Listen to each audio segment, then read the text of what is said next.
Welcome to a weekly movie talk on a Friday. Today we have a sort of special because, of course, the sad occasion that Ray Liotta passed away a short while ago, and therefore we decided to talk a movie that we actually wanted to talk since a long time, since we both love this movie, and it's underrated. It should be out there. More people should watch it. It's Copland from 1997 with a fantastic ensemble cast done by the great James Mangold. As Yep, always, I welcome my co-host Sean. How are you today, Sean? I'm doing great. I've been anticipating this day all week. I watched the movie twice. I watched the director's Same. cut, the audio commentary, Yeah, the same. behind the scenes. I was like, I'm glad The we're whole talking this movie. movie up and down. That's right, man. This Yeah, awesome movie right here, Copland. yeah. Yeah. German reason. Nice. But yeah, like this movie's been a long time coming because we've been wanting to talk this movie and how underrated it is, and it's Mhm. unfortunate that we're talking about it after the passing of Ray Liotta. When the news hit me that Ray Liotta passed, I was like, damn, man, because this this phenomenal actor is almost great in everything he played in, like even weaker movies. And we And talked wait, No Escape back in January, yeah, and he was great in that. Sup, Top? yo, God, thanks for joining. And again, I'm Rudy. Thanks for being here. Yes, this is a movie that when it came out, it was so under the radar.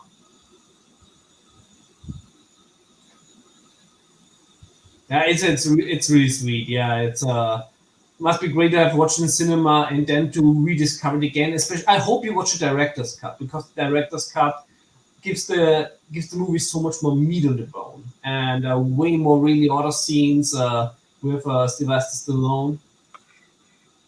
Yep. So I really hope you watch the director's. If you have not watched the director's cut, watch it again and watch the director's cut. It brings the movie. I wouldn't say to a whole new level because already the cinematic cut is awesome, but it really polishes everything. Yeah. Yo, Gary B, we will welcome you on the stream later since I also got this nice package from Gary that I will unbox later. Awesome. Yeah, I was not so lucky to have watched in cinema. I don't even know if it got a right cinematic release here. The first time I've watched it was I think it was on free TV when it has the free TV premiere in regular television, and I fell in love with it.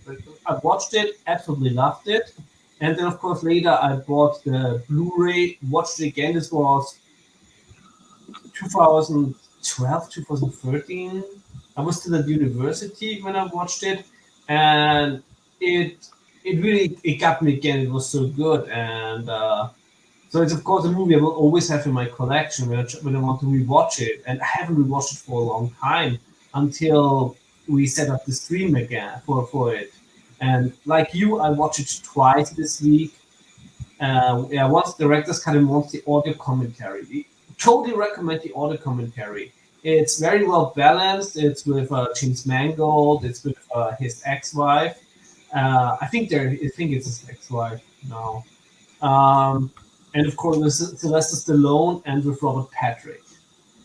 You're getting a lot of information out of it, and there's a really good chemistry between these four. Yeah. Just like the movie, it's like great chemistry all over. And like I watched this movie a few years ago, like probably 2 years ago when it was on TV. I was like, oh, Copland's on. Let me watch it. And every time it's on, I just got to put it on because Yeah, it's such a great, riveting movie, and the movie just keeps building on to that suspense. the Each build is so good. and then you have the twists and turns. You have betrayals. You have loyalty. And trust issues, and it's just so encapsulating that whenever you watch this movie, you get more knowledge rewatching it. Like there's something new that you pick up that you didn't pick up upon earlier viewing. So It's a that's very intelligent movie, and also after rewatching it, you pick up so much stuff, like you said, especially the props. The props are so well done. When you go into the houses and you see the photos there, they really tell a story, and everything in the fictional town of Garrison, where only cops live, or mostly cops live. Everything feels so lived in, like it's a real place. yeah, and I like how they explained the loophole of how the cops moved the Yeah, garrison to like pretty much take over the town because they ain't got to live in the city. And I love Harvey Keitel's speech about them being in the town and how the yeah, city is such strife with crime and stuff. Like they don't want their families living in that. So they move to this nice quiet town. Their families get to live there with no crime, no violence and nothing. But they still have to go to the city and work as a cop and deal with all that stuff. But it's almost like a getaway from that yeah. city life. And to that point, you really understand why they did it. But the way they did it and the corrupt angles that they pulled Yeah. on it is like, yeah, And of they course, the blood toll that keeps it going is you can really see that there's something rotten in the state of Denmark. yeah, Yeah, but yeah, Harvey Keitel, I absolutely love all the characters. I mean, it's a low budget movie, and you have people like Sylvester Stallone, Harvey Keitel, Ray Liotta, Robert De Niro, Robert Patrick, Peter Berg. Many famous actors, and they all did it for almost nothing, because when this script made it round in Hollywood, everybody wanted to be in it. The script was so good. James Mangold wrote also the script, and this is his first major movie that yeah. really put him on the map. Yeah, and Especially everybody. especially considering that this is his second movie official. Like he did the Yeah, Heavy movie in like '95, and then this is his second movie. So but it's for like an him, indie movie, of course, and this is like the first yeah, and studio for movie. him to get all these major actors to be in this movie is like wow, you know, that's props to him. Yeah, and also the way he was able to handle these characters. One thing I love is how the script was so good that the actors was able to do their jobs with no friction.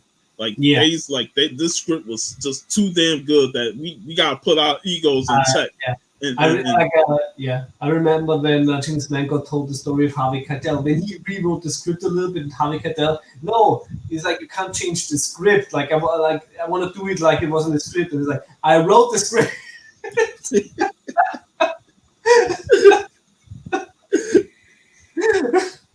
but but when you got a great movie on your hands when the script is so good that these big name actors want to be in it. And Yeah, and that shows the power of great writing. And when you have great writing in your script and actors read it like I want to be a part of this, you're gonna be in it. yes, it really feels, even though everything is fictional, it's not based upon any real life event. It feels very real. And the first thought, uh, the first superficial thought you would think about, there's a city full of cops, it must be very safe. But of course, when you think a little bit more, is basically everybody's taking their problems home. And when everybody in the neighborhood has problems, and it's a tough job to be a policeman, uh, they are under a lot of stress. Of course, there are people that are not very I'll phrase it best. There are people that shouldn't work at police that work there, but there's also very capable, good people, and both bring a lot of their working time back home. And of course, when you have more people at one space, this accumulates, and you have a place that you call a safe space, from the city, New York, but basically everything is a facade, and like we see later, there's a toll to pay for this. And speaking of like bringing stuff home, the whole thing with Joey Randone and cheating on his wife Yeah, to be with Ray's wife is like that's probably like the lowest of low. Like that's your man. That's the man who runs your operation, and yet yeah, you low key with his wife while you also having problems with your own wife and kid. Like bringing those issues home with you and creating a worse conflict, which led to his death later on when Ray saw him hanging, dangling from the top, and he's like, he knew.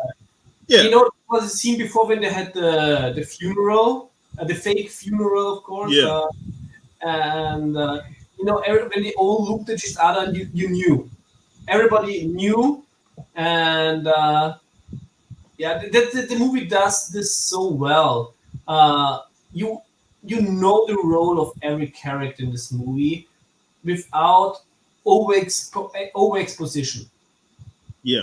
Like you don't need backstory on all Mhm. these characters. Like you just see the subtle hints that they throw in, and you're like, oh, I get exactly what it's trying Yeah, to tell. That's what makes this movie so good. Like you would like a little backstory, but you don't really need the backstory. yeah. This movie gives you enough hints in there to say, oh yeah, this such and such is having these type of issues, and there's going to be some conflict between them. Yeah, what I like about it, I think this was something that Robert Patrick said, that this movie basically has two completely different vibes. Like the story with Harvey Keitel and the his police. This is like feels like a Scorsese movie, while the plotline of Sylvester Stallone's character Freddy is a western. And in the end, the movie is a complete western. Like the showdown is perfection. Like I said, it's an urban western. This showdown. Yeah, especially with a small town setting. A lot of western towns are small. For they use that setting perfectly. And in the background, you have the skyline of New York. So well done. A Yo, D. It's a joining. But and yeah, let's talk about what set things into motion. yeah. Superboy, Why? Michael Rappaport's character. Yeah, Michael Uh, Rappaport, a well-known idiot on social media. Uh, but sometimes he's a smart idiot. There are times where I agree with him, especially in certain situations. But it yeah, was the circumstance, like even like a blind chicken finds a corn sometimes. Yeah, it's just yeah. He's playing basically himself, so pretty much. it's always funny in the auto commentary every time they talk very much around Rappaport, like when they had scenes with him to not be too disrespectful. But yeah, yeah, basically he's a cop and he fucks up majorly. Uh, it is a shitty situation, but it's uh, as a European, we of course have this stereotype of Americans. So shoot first and ask questions later. Like here's the thing, he was so scared of his life because they point that thing that was pretty much a tire lifter Yeah, on the tire car. pump. I think it's a tire Yeah, pump. I mean, but he thought it was a gun, and because he's driving stuff. But his tire blew out, and he thought that was a gunshot. And yeah, the glass broke. So now he goes into, I got to shoot now. I got to shoot. yeah. And it's like, bro, you shooting, and now you realizing what you're doing, man. Like, Yeah, it's like like he shot like a gangster, not like a cop in that moment. Like exactly. It's like, yeah, how are you a cop? yeah. You can get, of course, is even when somebody pulls like a tire pump at you, it's like you totally get that you have to investigate that shit and everything, and maybe shoot the tire or something, but And not then through the window. So he was very emotional. He fucked up, and yeah, and then you had the crime scene, and Jack Rucker, played by Robert Patrick, man. He Yeah. immediately, after they found no weapon, and Superboy's like, "Oh man, I fucked up." Man, he gonna go in there and put a weapon in the damn car. He's like, "Oh, I found the weapon." And he's like, "No, you didn't. That shit wasn't in there." And I love the paramedic guy. Yeah. I've seen, like, he's been in multiple movies in the past, Bad Lieutenant, King of New York. So I was like, he played that small role perfectly. No fear to the cop. Like, nah, y'all plant that shit in here to try and set up the brothers. Nah, fuck that shit. So Yeah. I that whole sequence was well done, and you know, that whole distraction led to what's the name telling Superboy like fake your suicide so we can get out of the situation. What I also really like about that scene is how rushed everything feels. It really feels everything made up on the spot, and you might think in the beginning, there's something clearly off there because of course there's something off there.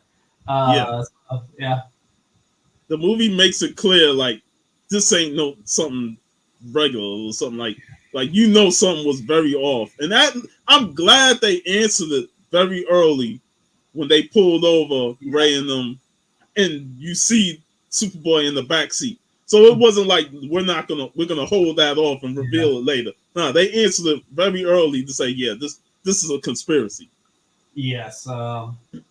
And I also love then, when you switch to the other scenes, so like under a bridge, when you then, of course, have Freddy. full introduction of Sylvester Stallone's character, who is the sheriff in Garrison, to be the sheriff in a town full of cops. Yeah, Well, actually, his introduction was first before the yeah, whole thing with the with bridge, a because ping with pong, Ray Lee, like when he drives drunk home, and yeah. then he, But before that, he yeah, was at the bar playing the ping ball, and that's yeah, when uh what's the name Ray Liotta's scene was there when he and was you getting also the see bomb back.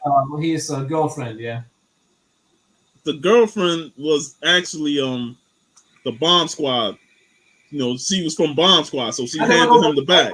of him from Ray Liotta's from Gary Figgis, also his girlfriend, who later had Yeah, the it wasn't his girlfriend, but no, she was somebody that he knew from bomb squad. So the one thing okay. that you notice throughout is the bag, and Mhm. Freddie kept looking over there, you know, and she even noticed like you got a problem, and he Mhm. like, oh, that's Freddie, he cool, but he kept noticing the bag, and it was like that's what plays into the movie later on because that bag was something bomb squad, Yeah. and I liked it that part because right there you see that Very good setup. while Freddie is kind of slow with it, he pays attention Yeah. and he I, noticed I things. don't even think he's slow-witted. He's he's he's slow to react on certain situations when he should pick up a lot quick. Yeah. Yeah. For me, I feel more. It's he think the best in life is over, and he's just existing, and he's overlooking a lot of things. He's overlooking it and he's letting things Yeah. pass. Let's just say, his mind has a little rust. Rusty brain. Yeah, rusty brain. Which of course later you can see, okay, he has he's capable of counting one and two together. And it's also the manipulation of Ray. You Yeah. know, Ray, pretty much got him the job as sheriff because he always wanted to be a cop, but he got deaf because he saved a lady who was in, crashed off a bridge, who ended up being the wife of Joey Randone. So Yeah, Peter Berg's character. yeah, and he wanted to be a cop. Ray got him the job as a sheriff, but he's not really noticing that he's being taken advantage of because they're using him as a cover for their constant Yeah. presence in Garrison. Like oh, we cool with the sheriff, and that's why when they got pulled over and the female was asking them the questions, they're like, Mhm. Freddie, come up here, man. But Yeah. they like she's giving them a hard time, but Freddie like, oh, I ain't know y'all new car. That's all right, man. Y'all can leave. So it's like they use him as a way to get over in the town of Garrison. Mhm. And yeah, like I said, very successfully because in the beginning, and this is something I really like about Harvey Keitel's character Ray Donlan, is his arguments make sense. Hmm. It's only later that when you find out it's he's also sacrificing his own men Yeah. uh, to keep this place going. And this is where and this is then where you see it's like he's talking shit because he's protecting nobody. The only thing he's protecting is himself. What's up, Lasso? Yo, Lasso. So our last name is Balboa now. Suddenly. And not only is he sacrificing his men, he's sacrificing his men to keep up a lie of Yeah, that Superboy yeah. committed suicide, and he couldn't keep it up no more. They had And to like, saying why it's what's also interesting is it's also one of the scenes when he wins Freddy over once more is when he tells him we're out there on the day, like you're here, I trust you with my family. hmm Where he really puts it on it, like he has all the trust in him because he's like when they're gone doing their job in New York, he's here protecting their families, and this means something to him. Which of course, when we then found out that basically his marriage is fucked up anyway, so it's like he's protecting Jack shit. no, Yeah, like Freddy's the one that's doing everything for the town. You know, yeah, the town respects Freddy because he actually does his job. He goes around, he patrols. He stopped kids from fighting in alleyways and stuff like that. making I trouble. Yeah, and when when Robert De Niro gets involved, Mm. I love the conversations. Yeah, I love the conversations between him and Ray's character, Ray, and then him and Freddy. that bar scene it's brilliant. This is the thing is this is not only an ensemble cast. This are some of the best actors of Hollywood at the top of their game. Yeah, especially De Niro and Keitel, Leota and yeah. Keitel and Stallone. Stallone could have gotten an Oscar for this film. Yes, and the thing is, I always knew for me it was never questioned that Stallone is a good actor. You know, everybody that watched Rocky, and we're going to talk the Rocky movies, of course, later this year. I mean, he's written Rocky, and he portrayed him so well in a very early performance in his career, and also the first Rambo movie. I know, we both love action movies. We both love trashy action. We love all the awesome action movies. Rambo First Blood is a drama. It's not an action movie, and he's perfect in it. Yeah, So it's really great that once more, also in Attaboy, yeah, he's always a great actor, but in a lot of his movies, the acting was not the focus, but more the action part, which of course is also awesome. But he was finally a movie once more where it was truly like it was a thriller, it was a drama, like a western, and he could shine with his acting. and he knew it too because this was the first time him and De Niro was on screen together. Yeah. And De Niro is just a top notch actor, acting legend. And for us at the time, I was just excited to see Stallone and De Niro in one movie, considering the amount of movies they did in the 70s and 80s and stuff. So I always enjoyed their interaction, from when De Niro first encountered him at his office. And I love that Mo was looking at all the photos in there. Yeah. There's that thing, the photos. And the photos come back to play when Freddy starts investigating stuff and he starts noticing faces.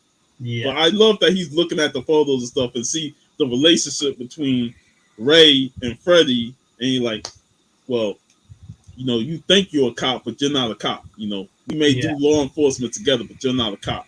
And And, just De Niro's delivery is just top notch. yes, and such a perfect portrayal of law enforcement in internal affairs. Of course, the department that every cop loves. Yeah, And you can really see, how well it does. Like you said, he's being there. He's meeting Freddy for the first time, and within the talk, while talking, he tries to find out everything about him, yep. and he And like reads him, and it's it's it's fantastic scene, and also like you said, Stallone is a great actor, but to go toe to toe with Keitel with De Niro, that's and Leota, like, yeah, Leota, yeah, that's something else. and it's funny that Leota and De Niro didn't even have that much screen time together Yeah. themselves. Like it was like they only had the one scene at the end. But other than that, like, damn, we didn't get not one conversation between those two. Mhm.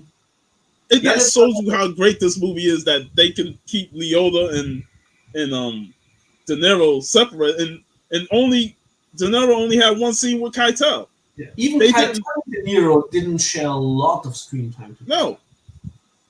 So that shows that as great as these actors are, they made sure that they didn't have too many interactions with each other, and the movie still was great. Totally, and because when they had interactions, everything that needed to be said was said. This movie could have been very well a way longer movie. That the cinematic cut was way too short. This should not be a 90-minute movie, but I think the director's cut got the perfect length. Yeah, And Mangold really did the best thing to tell the whole story, but not make an overlong movie. yep. And Like, and because easy would have made like a 3 or 4 hour epic out of this. and we probably will still watch it because it's Scorsese Yeah. and like I said, Goodfellas is like 2.5 hours, and I'll sit through all of that because of how Mhm. good that movie is. Yeah. But Mangold really excels at making the same kind of quality movie, but in a shorter time. Yeah, and you gotta appreciate it because we always have some issues with movies being way too longer than it should be, and the pacing be off, and that's the biggest problem with a lot of long movies is that the Yeah. pacing sometimes struggle to keep me entertained for 2.5 to 3 hours. This You movie know, has perfect pacing. Perfect. perfect pacing. And There, some long movies, the pacing is so well that you didn't even think it was 2.5 hours. Like shit, that moved pretty fast. that's the movie magic. And like I say, everybody can do a long movie and tell a story. But a really great director makes a movie that feels short.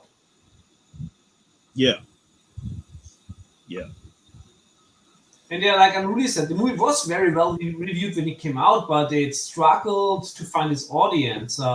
Mangold said he thought that, with all this ensemble cast that the movie was sold on, that people expected to get something more in the vein of Pulp Fiction. And we're not expecting, that's what he said. uh, and we're not expecting a drama. man. When you got the acting talents of Leota, Stallone, De Yeah. Niro, and Keitel, thinking of Pulp Fiction is not even on my mind. Yeah. Like you would think you watching like a Goodfellas or a Casino or something like that, but not Pulp Fiction. Yeah, which is also funny because in the last scene you see Robert De Niro's character Mo, in the office, and he comes out and his mustache is longer. That was because the last scene they shot in there were reshoots, and while they were doing the reshots, De Niro had to be on the set for Jackie Brown, and, Yes, and in his contract he was not allowed to trim the beard. Yes. Yes. That's true. Yeah. And sadly, nowadays there's a lot of directors that just think they have to do a long movie and forget about the entertainment. Yo, Yo, Jace, Chase, I Sean sent you said, the link. so if you want to hop on, feel free to do so. Yeah. But yeah, that's exactly true. Because some directors just make long movies just for the sake of it, and it Yeah, turns out to be a jumbled mess. And one movie that I would definitely say was long and shitty was Southland Tales with The Rock in it. That movie was fucking horrible. I I watched it not watched just it. because The Rock was in it and it had an ensemble cast. But that movie was so dreadful to sit through. And just seeing The Rock run away from fucking John Lovitz, I was like, what? That movie was horrible, man. Yeah, I mean, we can even say like we have like also another shitty movie that's way too long is The Last Jedi. I refuse to mention that movie. I still ain't watched the last Skywalker, whatever what that shit Me, I was. will never. I'm even at that point where there's one function from Twitter that I really want on Instagram. It's where you can block words. So, and I blocked Star Wars. I don't want any Star Wars posts on my timeline. So back to Copland. There was one thing that the movie highlighted, and that was the whole arson deal Yeah, with with Ray Liotta's character, yeah, and that came out of nowhere when I first watched the movie. Like you hear, and it was hinted at in the conversation he had with the guys at the bar about the house. Oh, you trying to get from under that house that you live in? yeah. It's like this. You can rewatching the movie is so rewarding because nothing that happens just because to move the plot forward. No, everything has a build up, and that's why the plot naturally progresses piece for piece. It's a well thought out puzzle, um, and like I said, it's so rewarding rewatching it and finding these finding these new information pieces. Yeah, because Figs was part of Ray's group, and then Ray like cut him out of it, Mhm. and he was down on his luck. He was planning the arson without us knowing, and then when it happened, and Freddie investigate that whole scene with their argument was just well acted, well done, and it really played with Fig's mind because like he wanted to get out of Garrison to start a new life, but he Yeah. did not expect his girlfriend to go back in the house when it got on fire. Yeah, And yeah, that was a very sad scene. yes, This is also what this movie really gave me an spaghetti western vibe. Uh, because of course, first you didn't believe it has to be an accident because Gary Ray Liotta's character is truly a good guy, and then of course you find out no, he wanted to collect the insurance. He's still not a bad guy. He was, of course, he ran with a bad crowd with dirty cops. But you can see he has his heart at the right place, and he comes around at the end. yeah, especially when he showed up at that final shootout, which we'll talk That about a little. that shootout. And another thing that the movie does, and usually when movies do this, sometimes it can be hit or miss, Mhm. and that's the little love thing that Freddie had with Joey Randon's wife, who was having a bad relationship, Yeah, that he with Liz. whose life is saved that Yeah, many years ago, where he lost the hearing in his, I think, left ear, or one of his ears. yeah, this is left ear Yeah, because they shot the right ear later on. it's But the good ear. but I liked the little touches on that because it showed that while Freddy was sheriff and stuff, he was like a loner, and saving her life early in his career, like they still had like this little bondage, just based on that. And he really needed somebody like that in his life because he's a sheriff, but he's kind of like how you described him earlier, you know, down on his luck. He's just doing his job, and while he's good at it, he's also like very reserved, and he just Yeah, he clearly had no thoughts of where he sees himself in 5 years. yeah. Yeah. And I like that their little moments together, especially her dealing with Joey, and his old ordeal with him cheating on her to mess with Ray's wife. It's like she's trying to raise a kid and he's not really helping out, and he's bringing his bad laundry to her, and that's ruining their relationship. So it's a little subplot, but it adds to the movie and Freddy's character because he needed somebody there for him to talk with. What I like about it is that they didn't went through with like a romantic Yeah. story. What I very much liked about it is that also this basically strengthened both characters. You're getting through all the emotions, like where also there's this great quote that she says, you know what what you do when you owe somebody your life. Mm-hmm. Like also you can truly tell, she has sympathy for him, but it's like it's not love. It comes also of a place, of thankfulness, and of course the feeling of I owe him something very big. Yeah. Especially after, he saved her life, so they just have feelings for each other. But like you said, it's a good thing they didn't go forward with it. And Yeah.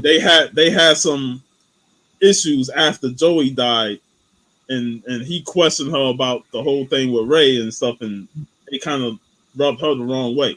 Yeah, that's something too. What I really love about this movie, you can understand every decision. When they had this dialogue, you can totally see. She just lost her husband. Doesn't matter if he was an asshole or not, but that turned her whole life around. And in this moment, she just wanted to be left alone.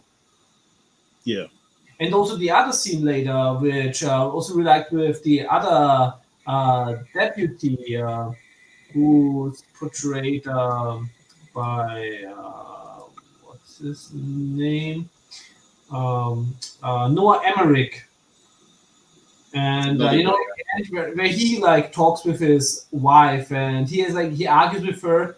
She wants him to come home because it's too dangerous to be with Freddy at that point of time, and he also tells her, he also tells him now go home. You don't want him to be involved with this. Yeah. This was all his decision and his choice. The deal with Superboy, and yeah, and also the scene later when he walks to Ray and says, I give you the chance to turn yourself in. Yes, like you would think, why is he doing this? But because Ray got him that job, and because he still has loyalty to Ray, he wanted to give him the opportunity to say, I'm taking him in. I want you to come. We need to get this whole thing sorted out and situated.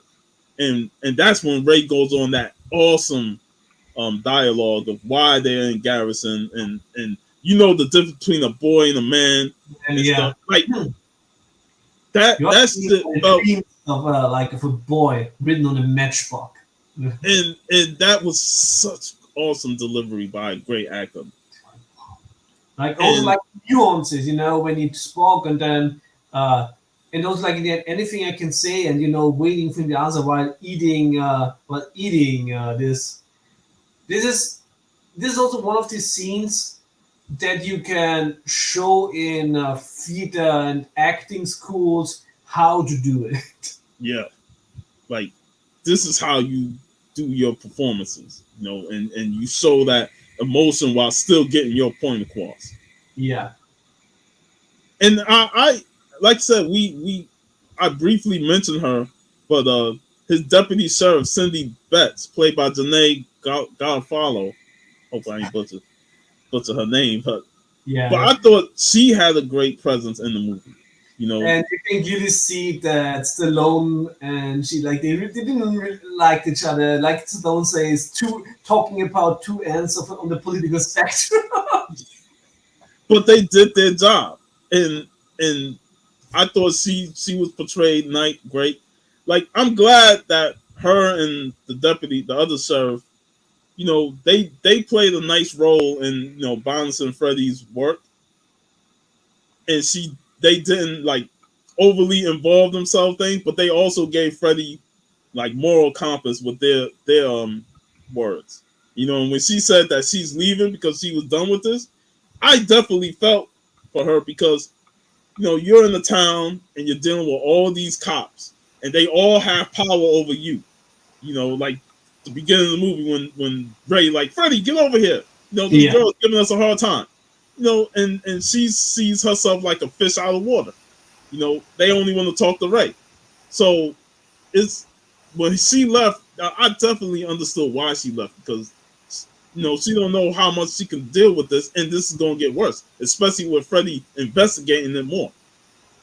Yeah, and because it's clearly, it's never easy going up against the system, Exactly. especially when you're part of it. And you don't know what that system could do to you. Yeah. Because we've seen them that these guys will dirty you up. They will try and frame you. What's his name was in the back of Freddie's car, stuck him up. Yeah, Frank Lagoda. He's pretty much put a gun to him. And I'm And like, also like Robert Patrick's character, you can really see how when he had his fight with Ray Liotta's character, he also like pulled immediately the gun. yeah, He's like, the fuck, dude. like y'all cops and y'all pulling out on each other. It's wild, but this movie does a great job of telling the story of even the friction between the cops. Like not all the cops are on the same wavelength because there's friction between them, and this movie really does a great job of showing Yeah. that. Especially, when they show the three totally different philosophies. One portrayed with, of course, with Freddy, one portrayed with Ray, and one portrayed with Mo Tilden. Like, of course, like where Robert De Niro's character Mo is like nobody's above the law. Ray Donald's Harvey Keitel's character was more about we're gonna make the law, and Stallone's philosophy was basically like from the beginning is just be under the radar, don't overachieve, but also listen to your gut feeling. Because for so long he was being manipulated Yeah, that by the time he started really figuring stuff out and he went to Mo, that's when we get like to me the iconic scene. Like I sent you the video and I'm like, I'm surprised this shit ain't became a meme. When Mo said, I came to you earlier, I told you to take the advice I gave you and you laid back, you ain't do nothing. Now you want to come to me? Man, it's too late. They shut the case down. You blew it. And I'm like, that quote right there could have been used in any forms of life. And I'm surprised it ain't become a meme. That just shows you how underrated this movie is, that yeah. people ain't grasped to that quote. What I also really like about that before, when he made him the offer, this movie, the story provided two paths for Freddy. Because, of course, De Niro's character Mo gave him the offer, stand up, work with us together. And, you want to work in the city. It was always his dream to be a cop in New York. We can figure something out if you help me. And then Ray provided him with Yes. the chance, play along. Here is the PDA president Lazaro, played by the great, fantastic, late Frank Vincent. So both provide him a chance to fulfill his dream, Yep. but two completely different paths that he could take at the moment. And And and if you really think about it, why would you take Mo's offer when you're already in ties with Ray? yeah, Like it in your mind, you're like, I known Ray. He got me the sheriff job, so there's a higher chance with Ray getting me a police job than and it you know is him with as Mo. a good guy. You know him as a good guy that is there for his community. Only later, of course, when he is like, there's people dying. There's this garrison was funded by the mob. Like Yeah, there's a lot of dirt in this. So and the whole thing with the mob was like a whole nother side of the story. It's it's like that could have been a movie in itself. yeah, even Tony Sirico is in this movie. Of course, who we also know from Sopranos, but he's Yeah. only in the photos of the mafioso. So it's like, man, this movie is so deep that you could do a sequel just on the mob side of it. Yeah, you can totally do a prequel about how Garrison was funded. Yeah, the prequel. Mhm. That this movie is just so well done that this like so many avenues that you can take from this and branch off to the mob side of it. You know, like early Ray Ray's career. You know that if they did the prequel, it would have been great to see Ray prior to Garrison. Yeah, And like I said, this movie is a standalone movie, but it had a lot in it that it told a great story, and you Flash could just out world. build off. Yeah, Yeah, Flash out world. Like this could have been also a TV series in another world. mhm. I'm very happy it's a movie because I think it does exactly what a movie should do. It gives you enough to be satisfied, and yet you still long for more. And then you got the scene with Figs talking about diagonal and Yeah, vertical, and okay. it's like this movie has so many great words of wisdom, you know, and stuff. And him telling Freddie that actually plays into something later in the movie when after he got shot, he start walking. You know, he's Yeah, not gonna drive; he's gonna walk his way because he knows where they're going. You know, and even Figs, you know, when he's driving out the city, his mind is fighting him. Like I love when he's looking at the rearview mirror. He's like, and acting against himself. That it was was that was so beautiful brilliant. because we do that a lot of times ourselves. You know, when you're looking at yourself and you're arguing with yourself on certain decisions you make. So just seeing that is just phenomenal. And Ray Liotta did such a phenomenal job acting that out because you Yeah. felt Only with us, I hope it's less dramatic. It's more like I should have bought that comic. it, it could be, you don't want to say, I blew it, with purchasing or not Yeah. purchasing something like that.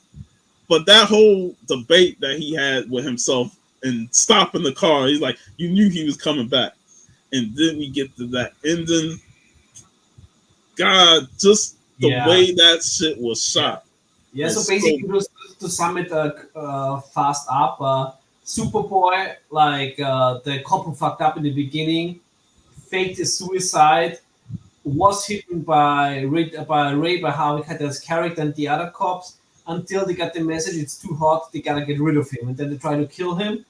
He got away, and Stallone later found him. Yeah, Freddy Stallone characters found him. Rose warned him too. Yeah, Ray's wife, she yeah, warned him because that's her nephew. yeah. And he put him in custody. Also, like this scene where he put him in custody, such a western scene. Um, and then was the moment when he went to Ray. I have him. I bring him tomorrow at this time, 6 o'clock. Also, such a fantastic western rope. Like Yep. in the morning, I I think I owe it to you to tell you, come with me, and we'll bring him both there. And as we know, doesn't happen that way. And then the such a fantastic setup of the finale. They take Superboy from Freddy, and while doing so, it's like, no, we're not gonna kill you, but we're gonna take your only good ear. And then he put the gun next to his ear and shoots, and of course, he goes Great. completely deaf in the moment. That was great selling Yeah, by Freddy. this Like this reminded me so much, of course, of Django. You know, when he mangled both his hands. So he also like both his ears were out of commission. Also, such a fantastic, especially like this fantastic spaghetti western trope. And but yeah, he's not giving up. He's despite not hearing it, the only thing you were hearing him is ringing, and of course they tried to mimic being deaf. You know, you only heard his heartbeat, and everything around was just mumbled. man, Very you close could to what Angot later did, of course, also with Logan when yes, yeah when yes. When Professor X was well not feeling it. That's a future discussion too. Mm, But yeah, you could not hear no sound at all, and you see the actors saying something, but he could not hear it. yeah, So and he had to just rely on his eyesight and what he see. So he went and he killed Langdola's character, and he didn't kill him at first, at first but they shot him. he shot him, and then Rucker came out and he just killed him immediately. Like Robert Patrick, Yeah, you're not a T-1000, so I'll put and you I down. also have to say, uh, I can't think of a better effects regarding blood bags and bullet wounds. Like the way the blood performs in this movie is so visceral. It's and yet also so aesthetic. Like this is such a perfect shootout. And then I love him using the mirror on the car to see that what's his name wasn't dead. Yeah, that was all. Great, man. It's like bam, he shot him right through it while he was getting ready And to then, shoot. of course, Gary Leora's character came back to save his life. And that shot where he, yeah, I think where he shot, I think was it where he shot Raka? Leo, Leo. Leo, Leo? yeah, played by Uh, the great John Spencer. yeah, that shot, you know, where he shoots in the back, you have the skyline of New York. This is wow. I love the shot of Figs coming back. Like soon you just see him come up and shoot, Yeah. and that shit it is so well shot. Like you knew it was coming, but the way they shot it is like, man, it just came out of nowhere, and it was just a great moment. And I loved every bit of it. And then we get inside the house where he confronts Ray. And yeah, and Ray dies, and what I also absolutely love, and which I think is so perfect because you can see that Ray Harvey Keitel's character with his last breath, like he curses something, and like there's still something he still wanted to curse him or tell him, and of course he's deaf, so he's just like I can't hear you, Ray. Oh, that was wow. It was Wow. awesome. It was awesome. That to me is how you do a well done shootout with a handicap. Yeah, And it's such a short scene, but it's a powerful scene. Like it's not overly long. mm, It's short, sweet, to the point, and it still leaves an impact whenever you watch it. yeah. And that to me is how I really enjoyed this movie when I saw that ending, and I was like, yeah, this movie is a classic. It is. It's probably, you know, I talk a lot about underrated movie. I think this is the most underrated movie ever Yep. because this movie should be out there and should be, like I said, like it should be in the same with the great dramas, with Goodfellas, with Sleepers, with Goodfellas. Yeah, it's a masterpiece. It is that good. And even the last part, when they're taking Superboy to the IA, and De Niro, Mo comes out, and what's his name just can't hear shit. Like he's blind, deaf in both ears. So like he's fighting off the cops that's touching all of them and stuff. And when Mo tries to take Superboy, he's like, nah, I ain't can't hear shit. So he thinking they trying to take him. Yeah. But Mo calms him down. They take Superboy and he takes him to the office to get some medical attention. And then you hear all the sound bites of how everything is crumbling for the mob, the whole case with Superboy and all that. And the movie ends on just top tier note. Yeah. You get that shot of the city, just like, the city corruption, and it's all undone. Yeah. Yeah. If you haven't watched this movie, watch it. If you have watched this movie already, I'm pretty sure you want to watch it again. Oh, yeah. And definitely check out the audio commentary behind the scenes and stuff, because this movie is amazing. Yeah, sometimes it's pretty chaotic when 4 people in the audio commentary, but they really did it well. Yeah, they just didn't talk about Superboy. Yeah. We have somebody here backstage. Yo, hey, what's up? Yo. Caught me reading. Oh, nice. Yeah, I got something here. Talking about New York. Got something here from New York. So let's hope this. I'm gonna make myself. No, I think the hardest part about putting together an AOK to go overseas is trying to hit that 4-pounder less marker. Yes, that's always, I have also, when I send you guys AOKs, always weigh them. Then of course always because it's also about it. It's not allowed to be like for the if it would be taller than this, it would get really pricey. So it's sending internationally is an art form. I'm getting there, slowly but surely. Yeah. It's also fun in the community when I see people ordering stuff from the UK and always saying, this is like a catastrophe how it was packed. The British can't pack anything. Like, I think Two Brother Comics just got one, even commented where it was like... the box beat up? It was actually well packaged because, sometimes I receive stuff from the UK where it's just sent with a braille, basically. When I ordered that Ghostbuster comic that I got you, the first copy was beat up because it had no protection. I was like, what? I had to message the guy like, yo, this book came dinged up and stuff. I need another copy. Yeah. UK near mint is like the QC. And that actually got to you pretty quick. Yeah, I do it fast. So I guess these are the trading cards you said? Yeah, they're all sleeved and everything, so you don't have to do it. Oh, wow. Uh-oh. These are nice. These are the covers from the original run. Yeah. Nice. These are that's so the Chromium Series 1. Yeah. So that's the complete base set. Did it come out in the shipping?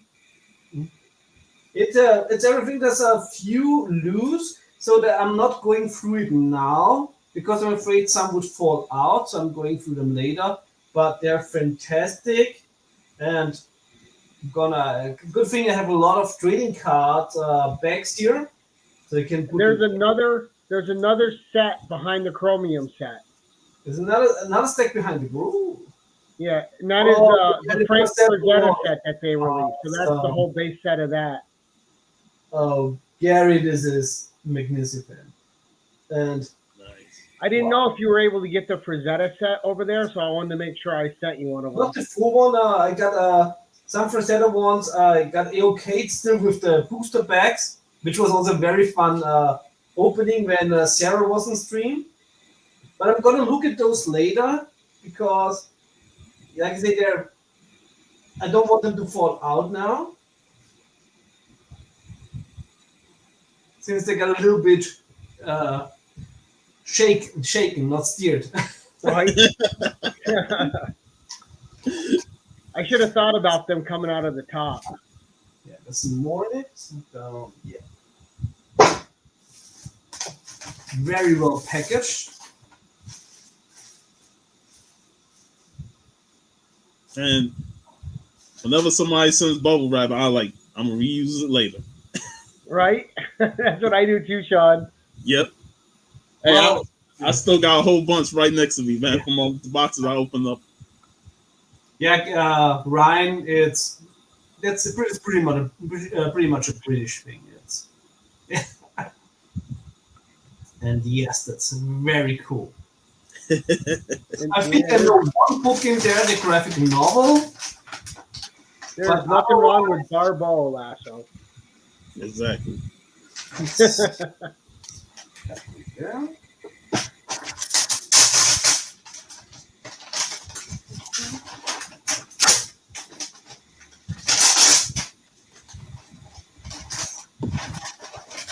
Always trying to rip. I mean, there is. Oh, should I open this first or last? You can. It doesn't matter. Okay. It's just whatever way you like. It's yeah. So there's like no instruction manual. No, just enjoy. That's it. So Sometimes you get those those are both autographed. Oh. So I don't know when he did those, but he did a series of international calling cards, and those are signed by Boris Vallejo. Boris Vallejo phone cards. Oh my god! I still remember when it was when you actually used phone cards when you went out to make a telephone call when you don't wanted to do it next to your parents. Those were the days, eh? It's just a weird thing that of all things that he would autograph, you know. Yeah. But it has his art on them, and that is so cool. Of course, yes. yeah, so they're in hard plastic protectors, so nothing could scratch up the autograph. It's awesome. Yeah. We never got such cool telephone cards here. I really like the one with the Native American. So. Sweet. So, but there's also comics. Oh yeah, there's the pre-comic day one. Yeah, I threw that in case you couldn't get the I think over there. I think we all got you a copy, man. Because I got you a copy. I think Jeff got you a copy. He was covered, huh? Yeah. We had him covered. It's one of my favorite Frank Thorne covers for Sonia. Yeah, and I have the statue of this here. Yeah, I also pre-ordered it for Free Comic Book Day, so should get it with my next delivery. But this is one I can have never enough of. Good. Right? I mean, I can send you another copy. I think also Ryan wrote me on Instagram. It's like, did you get one? Yeah, like I said, I love you all, especially the thing that means the most is when you're out there and you're just thinking is like, oh, does he also have that? Can he get it? So this actually means the most, like the act of when you hunt comics to think about somebody. That's the beauty of the community, man. Helping each other out. Right. So, but this is not the answer. But there's more in there.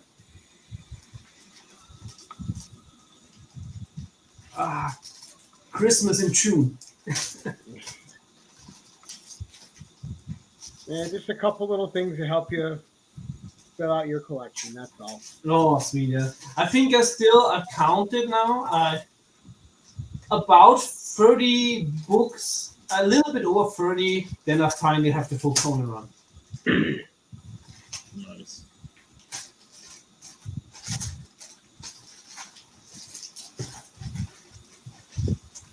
Yeah, I may went overboard, really sealing everything.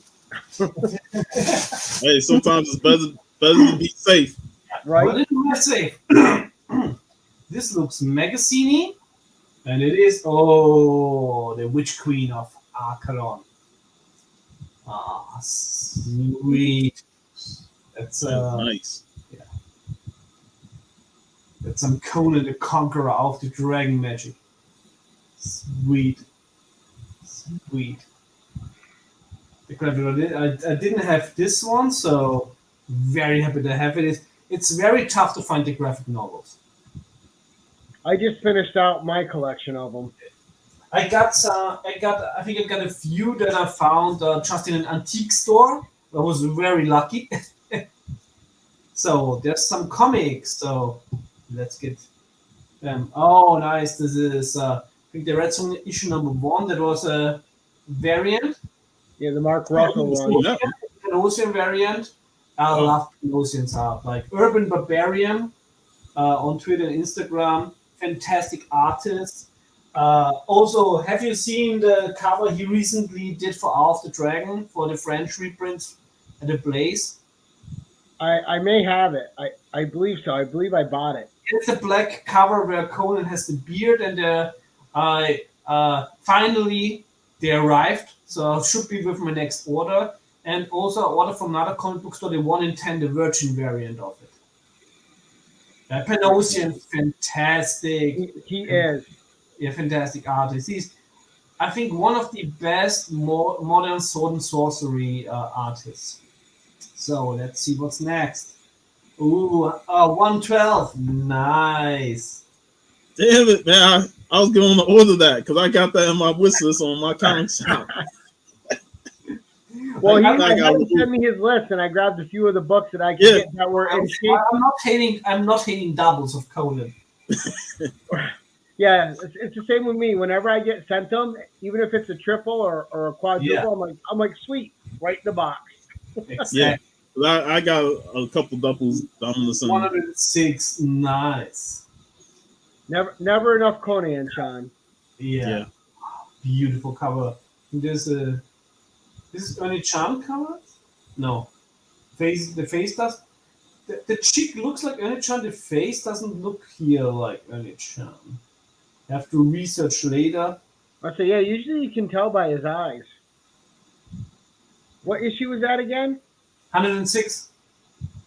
Okay.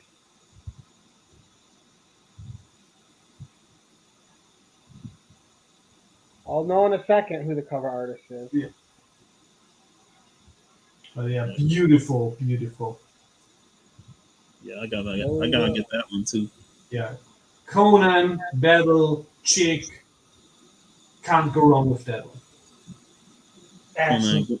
Conan don't discriminate. Oh wait, 106. He don't discriminate. He got the dark skinned chicks too, man.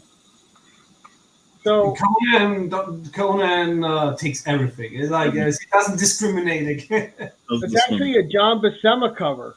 Bob Layton and Danny Crespi ink. Bob Layton. That's right. Somebody else did the ink. With Buscema, it's always so interesting. Every art is beautiful, but it always depends who inks it. Yeah. Right. Because he really left a lot to the ink. He inks himself and Ernie Chan and Alfredo Alcala. Those are the two best inkers for him. I love Chan. Best artists. I love Alcala. He also has had this fantastic character Walter, like his sword and sorcery character, and pretty soon there should be an hardcover special edition coming out here from the Alcala character. So I already pre-ordered it. I hope it's gonna be released. It is funny too, because like Ernie Chan was such a strong inker that if he inked someone's pencils that didn't have strong pencils like Buscema, it looked like just like Ernie Chan art. His ink completely took it over. Artists were brilliant. Doesn't matter at DC or Marvel. Also with Arak, Tony DeZuniga. Wow. Oh yeah. What I call the Pinoy power players for the Barbarians. Yeah. So then, 104. Nice. Sweet. Was in really nice condition. And that is an early charm cover. It's great. I love his monsters too. Yeah. What Ernie Chan does best is he gives texture to things. Yes, I love like Chan's texture and like you said, the monsters. But I also love how the way he draws Conan in these Yeah, certain he's just situations. solid. It's a solid Yeah. build, and he's tough enough, man. Like I love Chan's work.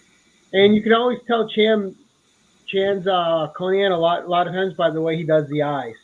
Yeah. Yep.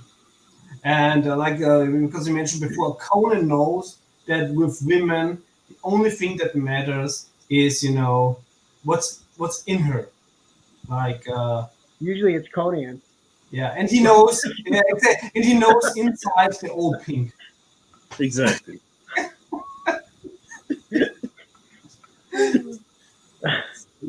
Oh, 103. Some vampire action. Vampires versus Conan. That vampire Yeah, that got was a him. good trilogy. That was like three books. Is the storyline. 3 or 4. Yeah, because I got 101 and 102. Nice. That was a fantastic cover. Well, Sean, if there's any you can't find, you can always send me a list too, and I'll look here for you. Yeah, that's a Buscema cover. Yeah. Sweet. Like I said, it's always the weird thing. It's the first book that all got were, of course, all the keys. It was no problem hunting down the keys, but the hunting down filler issues in Europe it's a task. That's funny because the filler issues are easier to obtain here. Yeah. And I'm on a mission to get like the earlier issues, and I've done well over these last 2 cons. So, like, the last big book I need is that first Eldritch. And I saw that at the con for like 100. Oh, I love that one. Yeah, 102. The Man Who Drink Blood. So now, And a good, I think that's a good Gil Kane cover. Yeah, but Is it? No, it's a Buscema cover. Okay. The stance looked like a Gil Kane stance. Yeah. It was a magic time for Conan covers. And last but not least, 97. Oh, sweet! That's a beauty. That's basically that's where you're getting the whole deal with John Buscema and Ernie Chan. And for some reason, that issue's hard to find. It Like, is. Not on Yeah. eBay, but even here, like I can look in our bins here and find tons of Conan, but like 97 and 98 and 99 are tough.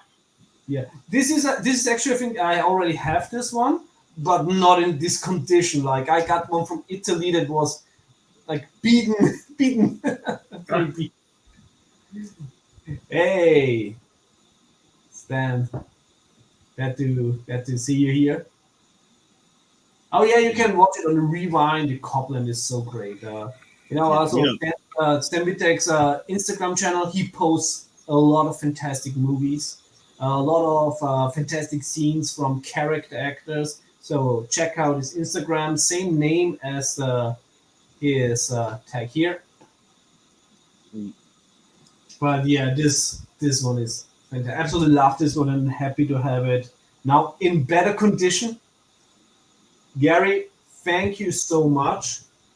Oh, you're welcome. This was necessary, but it's very welcome. Those cards are awesome, man. I never seen those cards. Where did I put them? I recently cleaned up here and I can find check shit now. That happens. Just opening the first drawer, it's like, ooh, everything full of trading cards. Damn. That was awesome, man. Awesome, okay. Yeah, perfect. So thank you again, Gary. And no thanks are needed. I was happy to send it. Yeah, I have something here that is so cool. Like you will see, like it's not even sword and sorcery related, but I know you really like the character, and I just found this randomly out in the wild. Got my interest peaked. I don't, and I still had send me after you update your list. Resend it to me again so I can keep hunting for you. Yeah, I was gonna send updates, and it's so good now. Finally, I and mean, you're now. so close. We got to get you there. Yeah, I just got also a nice order uh, from the some of the last in the 200 ones that was missing. Yeah, I got 193 Conan books, so I'm working my way through it. Yeah. Are you collecting the annuals in the giant size too, Sean? I just picked up one of the annuals. I say you're You gonna know, want to probably grab those first because for some reason those are starting to go up right now. yeah, I'm trying to get The the annuals, early issues and the annuals. You know, whenever I see annuals, I grab them. I see. I still need I think two of the later annuals. Otherwise, I have the other annuals. Also important, of course, I think it's issue number 2. Always pick this up because it's the first full Tough Amon, the Yeah. adaptation of Phoenix on the Sword, which is very much underrated in my opinion. Matter of fact, I got to go back to Blackbird Comics because they had one of the annuals, but for some reason I had a brain fart because that was when I was talking with Anika and Greg, and I forgot to grab it. So I got to Yeah, go I got back. I real just got lucky. these. I just got these from the Netherlands yesterday. Let's make myself big again. Then I don't have to do this in a whole video.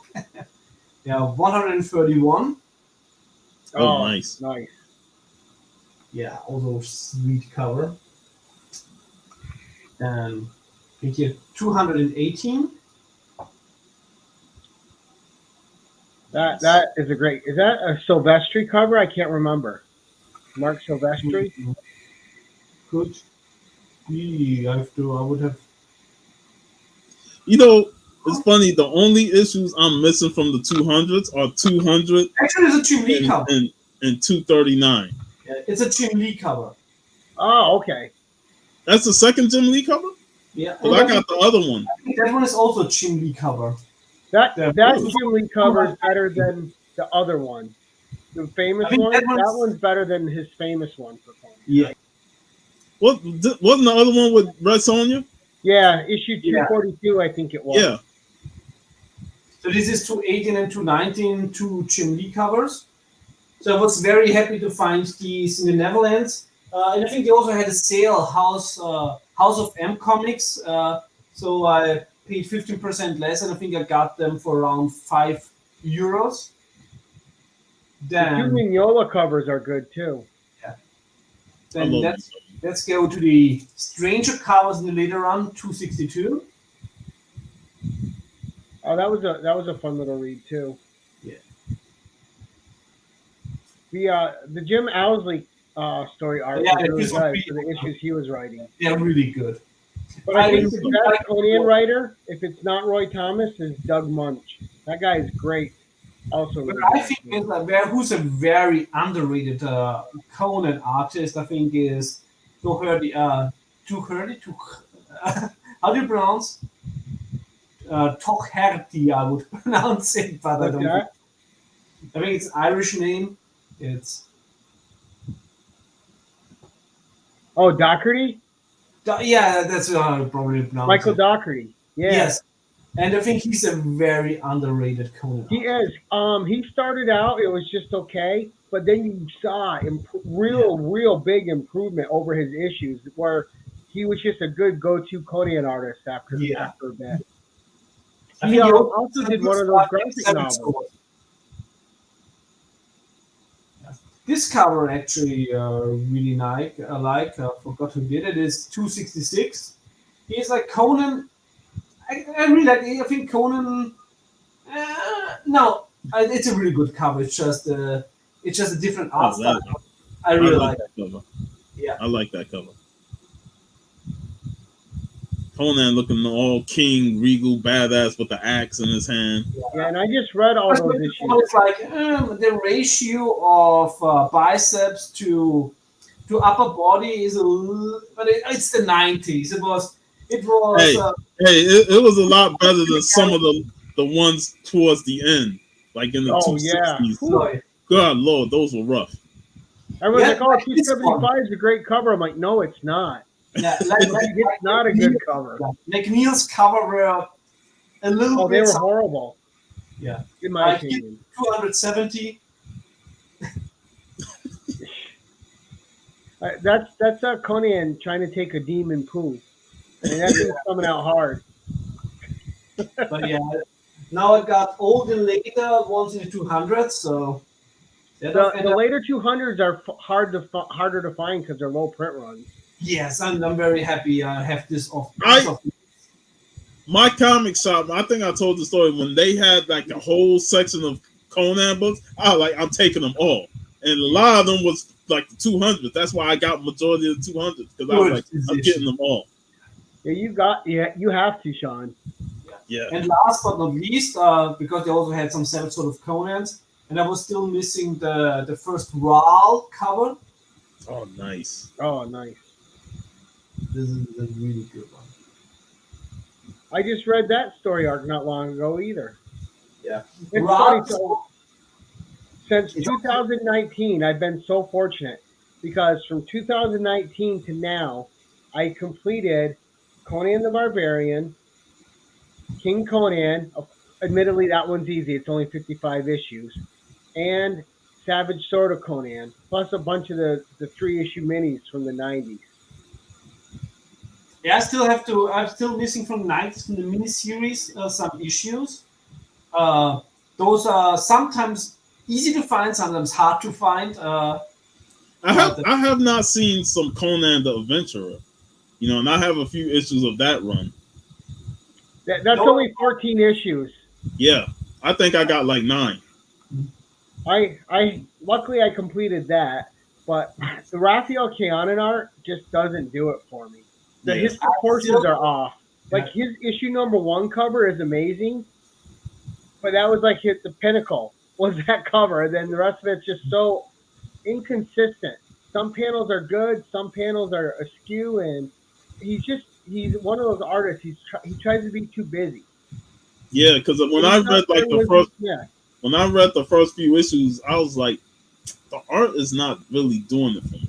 Like, it's No. good in certain parts, but then other parts, there's something not right about it. And I thought it was the weakest story arc from Roy Thomas we ever got.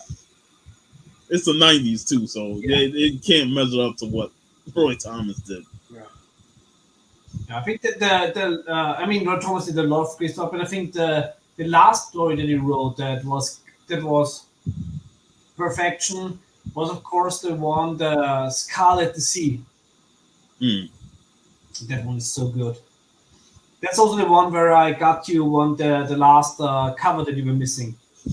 With the Oh yes, yeah. I have to read that arc. you have to read it. It's a best of because you really That was the have Bob Larkin cover. you have Full Doom in it. You have Tough Amon in it. So it's very serpent driven. Oh, I like that. Yep. Because right now I'm rereading King Conan again too, the 55 issues. Those are so good. Yeah, I've Yeah. read the first 12 now. I love Again. that they made the video for Arnold's birthday last year, where basically where Silvestri smuggled Arnold in there. And you know what I'm really surprised they never did? He spent all this time developing Khan. And like I really like the character Khan. He's like a mini Conan, but he's kind of got a little bit. But I like the side of his mom he's got in him. And even though it's not a Robert E. Howard creation, I thought the Khan character was really strong, and I'm surprised they just. And obviously they did it in. They had him on his own in the King Conan title for a while, but I'm surprised he never got his own series or miniseries. Yeah.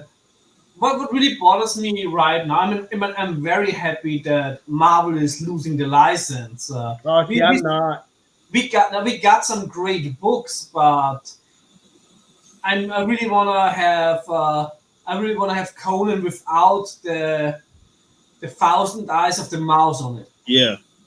Yeah, see, I want Conan to be good, but I'm just worried that whoever has him isn't gonna get good creative teams to do them, because that's where the Ablaze, whoever did those, and I know Ablaze is just reprinting them, Yeah. but some of those adaptations don't capture who Conan is, or they put modern phrasing. Man, I hate that. I did not like that Valeria and Ballet comic. That's not a French one. It was a very unique American one. Hey, You'll have to read I it just first. reading the first few pages, I'm like the dialogue is just completely throwing me off. Right. Like this, I still have to read it, and I'm not looking forward to it. Well, the problem with and I'm just gonna say Blades because it's how I know them from getting them yeah, is they're they're too focused on selling the sex part of it, and yeah, so they're throwing in gratuitous stuff at the cost of the story. Yeah, and Sword and Sorcery has sex in it. Sword and Sorcery sells with, of course, with naked women, etc. But the thing is with Sword and Sorcery that the sex part is besides the plot. The plot is fast. It's not always the deepest plot, but it's always fast and engaging. like And the whole sex thing didn't bother me. It's reading it that bothered me. Yeah, I was Just gonna the say way like I'm not it's the, bothered by the gratuitousness. It's just it doesn't fit the content, yeah, so it takes you out of the story. yeah, because I'm reading it and I feel like I'm reading modern dialogue in sword and sorcery, stories, and I'm like, they wouldn't talk like this back yeah, in that age. It just feels too modern. that's And what what I I don't hate get. is When yeah, that's what I don't get. When you put out these comics, you have a very niche audience. Yeah, Write it for the niche audience. You know what? I sometimes think that all these companies have no idea how to make a strategy to sell something. Uh, Figure out who your target audience is, create some buyer personas so you know who you target them to, and then write the books according to the interests of your buyer personas. right, and the thing with them too is yes, it's an adaptation, but don't put the adaptation in the back of the book and then change key elements in your adaptation that are an integral part of the story, which I don't get. And that was the one thing I thought. I don't think anyone does adaptations better than Roy Thomas because you can sit there, whether it's in Savage Sword of Conan, King Conan, or Conan the Barbarian, you can read a Roy Thomas adaptation, and all the major story elements, all the major plot points, all the major keys of the dialogue are in his adaptations from the books. Yeah. And if there's something added, it's to fill in panels but it makes sense because he understands what the material is. He's not just guessing. That's the thing, Kulan Garth is not a Robert E. Howard character, Correct. Yeah. which some people don't know because he very much feels like one. Oh, he was a great creation. Yes. and they use him well, not only in the Conan books, but the Marvel universe in the initial run. Like that Well, and they Exodus made run him. was Oh, really good. yeah. This have you been reading King Conan, Sean? The new sixth issue. No, I have not. I'm Oh, waiting on the trade for that because dude, it's so good. It is so. Jason Aaron and Mahmoud Asrar should do Conan forever. Those two, they feel like '70s Conan when they're writing and doing it. It feels like Mahmoud Asrar is my favorite Conan artist since John Buscema. So that's saying something. Yeah. Uh, yeah. I can't. I can't say anything about that. But Yeah, I know you haven't read it. I'm trying not to spoil anything. That's why I'm not going into any details. yeah, But it I always will say, not disappoint. It is amazing. let's just say it's like I really hope that Mahmoud will do more Conan in the future. It would be really cool, and Right. I really hope so. Well, and if this place is taking over Conan, fine. I can understand wanting your IP back and create something with your own IP. I just hope if you're gonna do it, you gotta back it correctly. You gotta get a great writer like a Jason Aaron and a great artist like a Mahmoud Asrar. You don't necessarily need, but you need people that. I mean, these two people know the property, care about the property, and it shows in every issue that they Uh, touch. but You need, Fred cares a lot about it. The fun thing is, even now I can say like I knew that Conan will. I knew since like over half a year that Conan will leave Marvel. Um, that was pretty much already set in stone, cast in stone. Uh, and I talked with Fred about where to go from here. Of course, I said it's way better if you are marketing directly or if you're selling directly to the fans.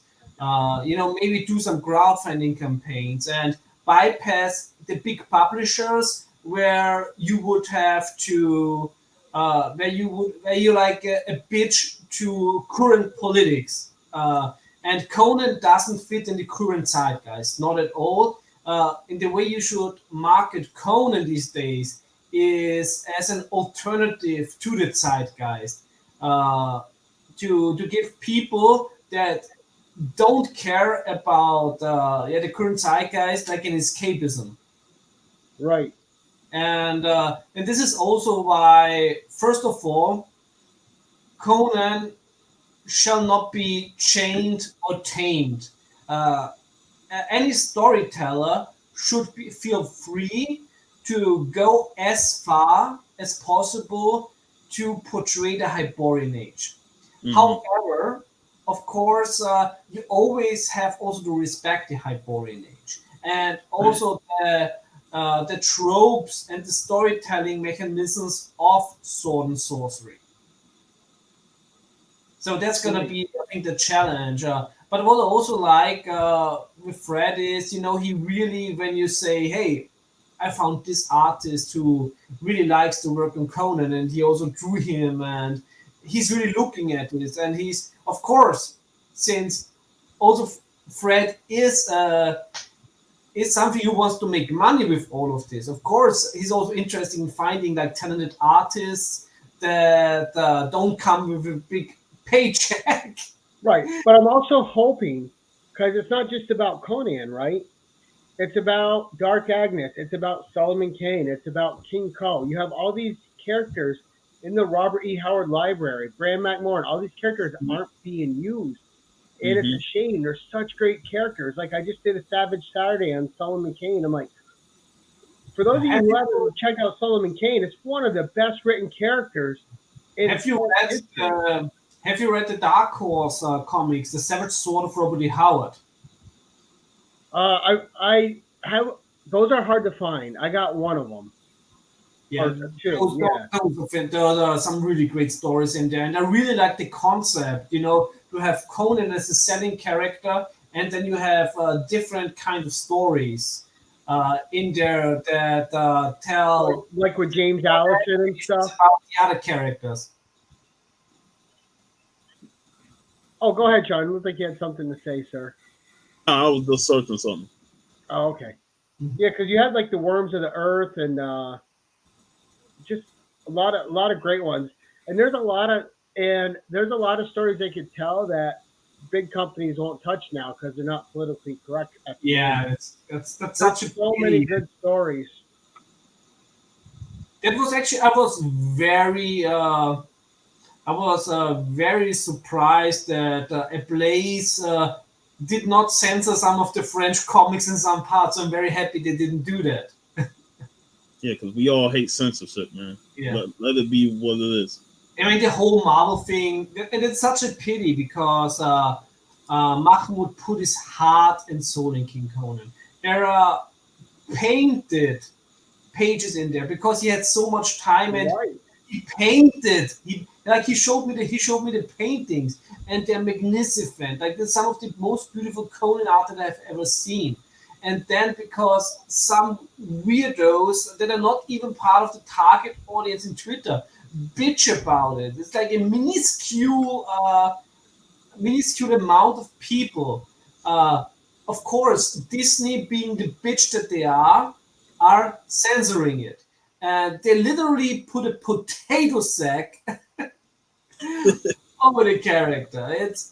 It's a shame.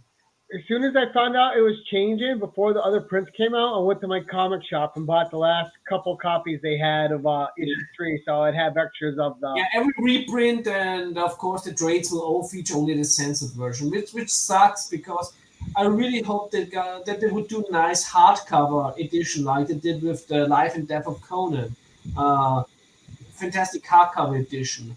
So, but now I'm totally against censorship and I don't want to buy anything with censored art in it. Yeah, And I'm that's hoping. why Oh, go ahead, that's Sean. why when they said Conan was leaving Marvel, number one, I was pretty fine with it because I was never truly a fan of Conan being back under this age of Marvel with Disney owning it and stuff like what happened with King Conan is the reason why I'm glad it's leaving. But it's just surprising how short the run was. And at the same time, I prefer Conan to be under an independent, label, like it Yeah, was under Dark Horse. Dark Horse let Conan do its own thing.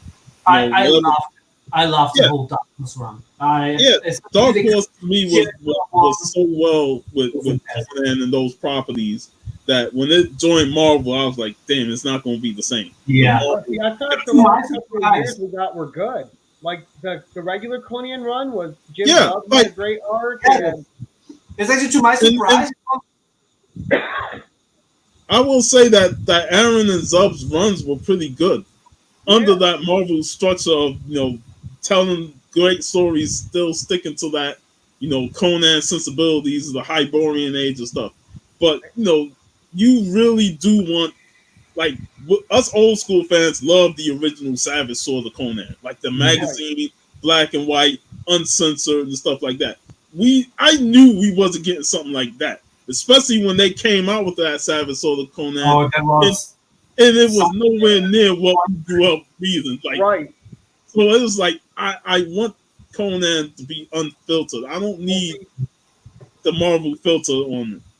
right, and yeah, I'll always have a soft spot for Conan at Marvel because one, it's what I grew up with, and Yeah, two, I think Marvel with Roy Thomas and also on the other side of it with Glenn Lord, they're the reason Conan still matters today. yeah, I didn't know about Robert E. Howard until Roy Thomas did Conan, and then I found Robert E. Howard, and then I became exactly. a fan of the original. But and those business practices back then were so smart. Where with Glenn Lord taking less money per issue just to get the property out there to keep an audience coming to Robert E. Howard's characters. Otherwise, we're So talking about the great legacy of Fongor. right.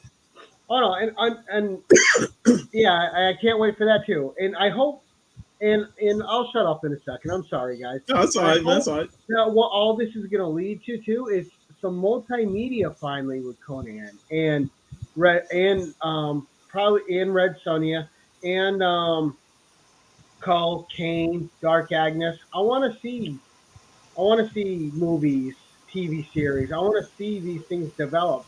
You have all these other shows coming out like Lord of the Rings and Game of Thrones, Yeah, but they're fucking them up too. It's but these could be better than those. I want to see Robert E. Howard properties. I want to see adaptations of them. Maybe in 10 years when the world is either destroyed or a better place. But I don't want to see a Conan or a Sony movie in the current zeitgeist because you need probably a bigger studio behind it, and when as soon as a bigger studio is behind it, the chances are 80 to 20% that they're gonna fuck it up. They're Well, I wouldn't untrustworthy. mind a smaller studio doing it. It just boggles my mind that you have all this great material. No one's ever actually adapted a story. They've always made up their own. They've used elements from here, there.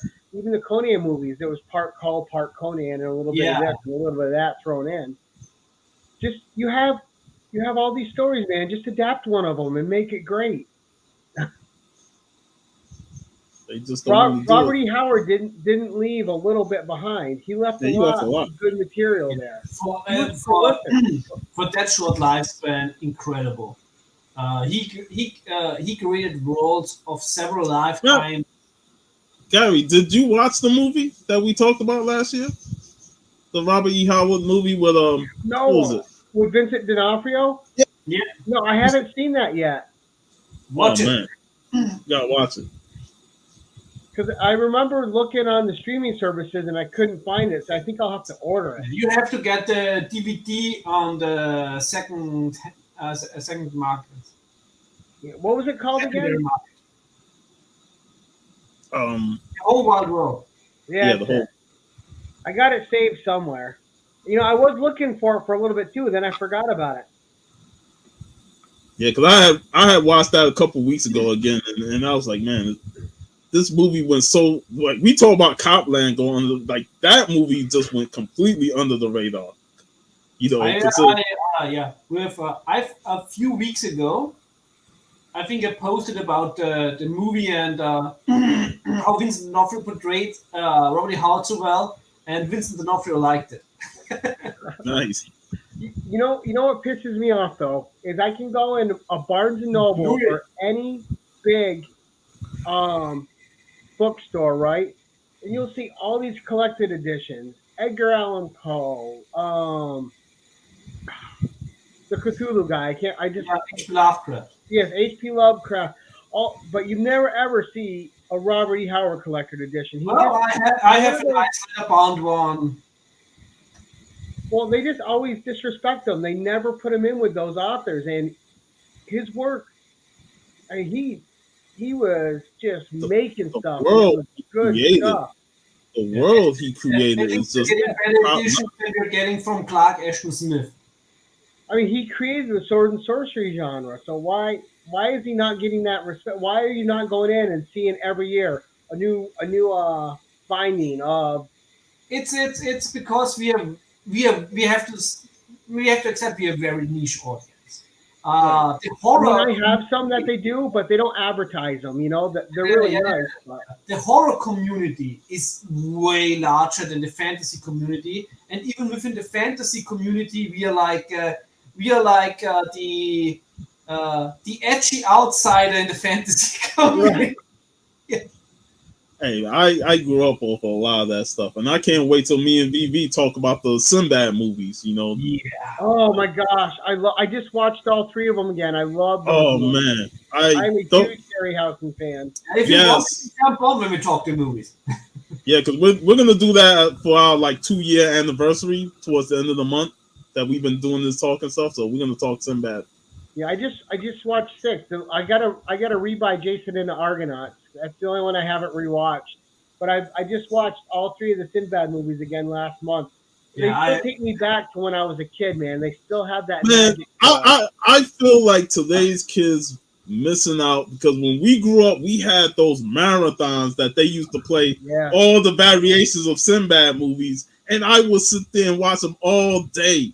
You know, the Harry Halson movies and all the And other I can't pick Sinbads. a favorite Sinbad. I'll watch one and go, oh, this guy's so good at Sinbad. And then the next one comes out, oh no, this guy's really good at Sinbad too. Yeah, and back then they just marathoned a lot of that stuff, you know, and And that's why I grew up on. They don't beautiful, do it no more. beautiful women. Yeah, man. And then I love the stop motion. Like, the stop motion always thrilled me with how they did the Cyclopses and all that stuff, man. Right. That's just top notch, man. And it doesn't lose its magic when you're an adult. You watch Yeah, it, and it's still every bit as fun as when you watched it as a kid. exactly. And that's why I can't wait till we discuss it because we've been talking about wanting to do the Sinbad movies for are we, years. are we talking about the same Simba? Yeah. I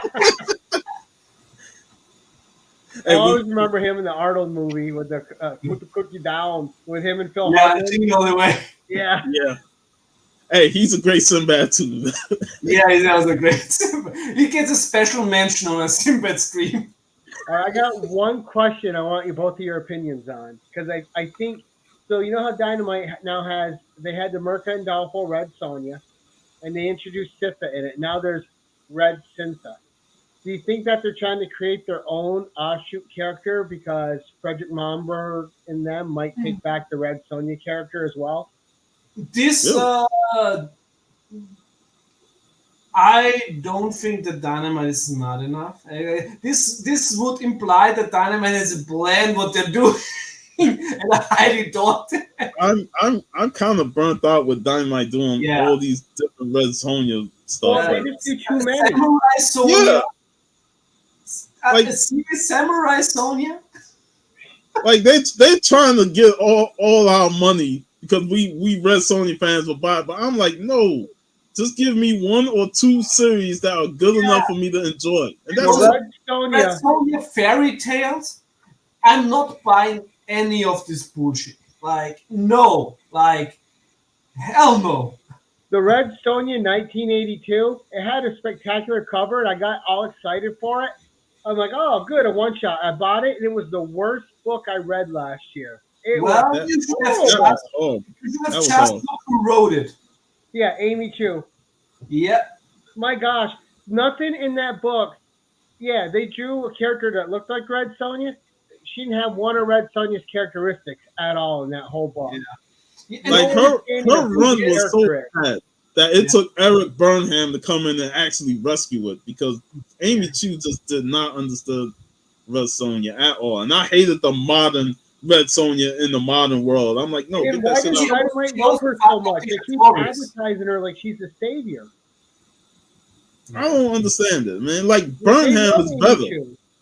Burnham Burnham's Age of Chaos. Chaos is one of the best Red Sonja stories in the last year. And Mark Russell, I thought, did great. Yeah. Mark Russell took a lot of inspiration from a historical character. There's also a great movie about the character. I will send you later a picture of it. Tamari's fantastic adaptation, and he really did this well to adapt this historic story for the Hyborian Age, so it feels like a story that could have taken place within the Hyborian Age. I'm not even dinging Dynamite on any sort of continuity. I'm accepting that there's no fucking continuity within Dynamite. So the only thing I want is stories that are believable to be set in the Hyborian Age. And if you don't do that, of course, once in a while, the Dynamite crossover is fantastic. It's an action-packed zombie apocalypse thing that is a fun read. But you should always have more Hyborian Age titles than Red Sonja venturing out. I have no fucking interest in Sonjaversal, Hell Sonja, Samurai Sonja, Red Sita, Red Sonja, fucking fairy tales. Now they got Immortal Red Sonja. I'm like, what? Y'all trying to copy Immortal Hulk or something, man? Stop it. I still have to read the Immortal, so at least it's written by Dan Abnett, so Yeah. I was at least giving it a chance. That one I was excited for because it brings back her original chainmail armor, and Yeah. then it kind of explains why she was that. Because I'm like, that's always been, and I don't know what your favorite is. The but best that recent first- title, That's I my favorite armor of hers. love the Barry Windsor Smith style. With the leather I short also and really like the recent title, The Invincible Red Sonja, is fantastic. It's a really good title, and especially since the art by Moritard is so stunning. And he also has a panel in there where you see Red Sonja, reminiscing and see her in her Barry Windsor Smith hot pants outfit. So there right now there's more bad Red Sonja stuff than there's good Red Sonja stuff, and this bothers me. It doesn't really bother me because I'm not buying it. right. Yeah. I know, I'm the same way, and that's where Dynamite's failing because they're doing the same thing that the big two are. Because what does Marvel and DC do? There's 3 new Batman titles every week at DC. Yeah. Marvel, it's Spider-Man titles, and with Dynamite, it's Red Sonja, and they take these great characters and And they just Vampirella. color the shit out of them, But with Vampirella, they have a better track record. right? The other thing that bothers me a lot about Dynamite's approach to Red Sonja is if you just pick up random Red Sonja issues, let's just say from the last 10 years, you will never have the feeling that this is one character. Right. It's like It's it's really always written differently. it's tough to figure out who is she. There's And no what mythology consistency. they're following. Yeah, because I felt like they told there's too many Red Sonja origin stories told through every other year. You know, everybody got to come in and tell their interpretation of Red Sonja's origin. This is what I like what they're doing now with Vampirella. And Dynamite should just, Dynamite is really bad at seeing something that is successful and taking information and put it over to other characters. They were so fucking lucky that they got Christopher Priest for Vampirella. This was like they can still thank all the gods out there that Christopher Shit. Priest and To me, they should just give Christopher Priest Vampirella just to do that universe. And you know, like from here on out. You know, the Draculina comedy they did, Sacred Six, fantastic. Everything that's spun out of Vampirella and Sacred Six has been great because they are keeping it contained within that universe, and the writers are following the trend that Christopher Priest started. Yes. That to me is how you build the universe. Yeah. And we have now like Nyx, the title Nyx is fantastic, even though Christopher Priest is not writing that one, but it really plays well. The Panther title, not so good. But I haven't started reading Nyx yet, but I have all 6 issues so far. Yeah. Nyx is great. Yeah. Christopher Priest, I really, if he ever, I mean, first of all, I hope that he's gonna stay on Vampirella as long as Chris Claremont stayed on the X-Men. But if not, you know the Hyborian Age very well from his Orsley days. Can you do the same for Red Sonja, please? Right. Really? We can only hope. Yeah. Yep. Well, that was a good discussion. Yeah. I love it. We can't get on a stream together without going on a tangent, and I love the tangent. It almost felt like a second episode of Hyborian talk, you know? Right. Like you might have to chop this in 2 halves and re-upload it. The Copland show and then the Hyborian show. Yeah, we went from Copland to Cromland. Yeah. Crom is pleased. I doesn't care. And just give me a Red Sonja and Conan Tail again, please. Just put them in the. Someone get both properties. This is also something which is now a possibility. Because Marvel was not playing ball with anybody under Disney. And also very early on, Frank said that it's very unlikely that we're gonna get a crossover while Conan is at Marvel. So I really hope that Conan now being self-published, that we get the possibility again of having a proper crossover. And I'm sure that's not so much Marvel's doing, but the big parent companies doing. Yeah, I'm sure Marvel doesn't like that they're sealed in sometimes. Yeah, I fault Marvel for a lot of things, but the crossover thing is a Disney thing. Yeah. It also is like we haven't had a Marvel DC crossover in 15 years, and they used to do crossovers a lot from the 70s to the 90s.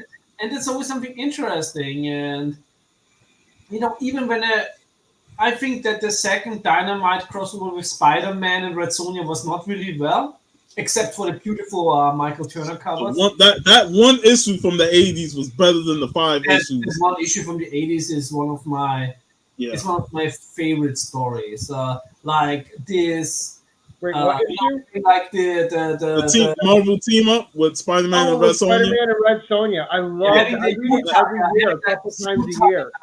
With the longest night, and then of course the way Kulan Gav joins there, and Mary Jane becoming Red Sonja. That one is just excellent. What I also really liked is that Age of Chaos basically took that. They took the whole premise of that, and turned it into a fantastic miniseries. I just say that printed in Marvel Tales too, Sean. Did you grab the reprint of it? Yeah, I have that one. Because I have both. The Marvel Team Up I got 4 or 5 of, plus the Marvel Tales version. and that it's one of the only ones where they use the same exact cover for the reprint. They should have like I always like when with reprints I always hope that they're gonna do like a little different cover, but I mean it's still a fantastic cover. There's also I still have to get the UK one on that one. Yeah, but I'd say like with the Age of Chaos, like give Burnham a chance to do a Red Sonja series because I really think he deserved it. I really think that Burnham. He really saved that Amy Chu run because that shit was horrible. And then when they brought him as a co-writer, they took Red Sonja back to the Hyborian age and they told proper Red Sonja stories. I don't understand, and even though it worked super well with Savage Avengers, I still don't understand always wanting to take them out of their age. Yeah, man. We read them. It's because of the age they're set in. Mm-hmm. I read Conan for the Hyborian age. When they announced Savage Avengers, I was like, no, what the fuck? This is Marvel trying to get money out of us by buying the Avengers book with Conan. But it was, like you said, when VV told me it was really good, I was like, all right, now I'm gonna have to buy the trade. And I read that first trade, and I was like, damn. Well, that was part of their agreement, I think, too, with Conan Properties Limited, is that they had to have Conan in in a crossover with other characters. Don't forget to if you want the hardcover edition of pre-order the hardcover edition of Savage Avengers. Yes, I'm gonna get the hardcover one. That whole one looks glorious. I think he'll agree with me. I think Thorson will agree with me. It was an exceptional series. One of the best, most satisfying conclusions I've ever read in comics. The only weak spot was 3 issues where they were trying to tie it in with the King of Black, and that's those always you don't have to read. That's always the fucking problem with Marvel. That's why I don't have a lot of Marvel in my pull at all, because you know they're gonna get pulled into an event, and you know you ain't trying to read no event shit. So no, the events always sidetrack whatever story's going on in the issue. Exactly. It did that with the Ultimates, because I actually loved the Ultimate run until Civil War 2 happened and it just completely wrecked it for me. The thing is, without Conan, my Marvel pull list is going to get back at 0. And they should have did another What If rematch between Conan and Thor while they had him there. The What If for Conan is such a brilliant story. It's written by Zelensky, a Hyborian scholar. He's a fantastic writer, and I really wish that story would that story is canon. I really wish that. And that's so how they used Conan back in the day by having him in those what ifs to tell one-shot stories, and those were fantastic because you get to see Conan outside of all the what ifs with him. They were all good. Especially the one where he was in modern times. I love the cover, and I love that story. And it predates the casting of Schwarzenegger as Conan. And in one of the what ifs too, when he gets into modern times, it's the one with the character Danny and Danny Thomas's later wife, who inspired the character. Mm-hmm. But that's when they see Sylvester Stallone in a panel. Yeah. Yeah. But and that was the great thing about that is what I loved about Roy Thomas is Marvel said, "Oh, you need to put him with this type," and he's like, "No," and he wouldn't take him out of the Hyborian age. Except for those offshoot what ifs. Yeah. But he wouldn't bring Conan into a crossover. He refused when he was What I really liked was in the Avengers No Road Home when Jin Sub wrote the story when the Scarlet Witch was in the Hyborian age. Yeah. Blinded. And that was great. Those two worked really well together. I was so surprised. Yeah. I wanted to see a Conan Scarlet Witch miniseries after that, with them just wrecking shit in Hyboria. Because what I really liked is the connection between the two. Conan just lost Ballad, and of course Scarlet Witch with Vision. So they really had like the common, very common emotional state. What I was really surprised that Marvel let the writer do too in Savage Avengers was when he took over the mansion and then they show up, and he's got all the women around him and all the drinks. I'm like, that's a Conan panel. Yeah.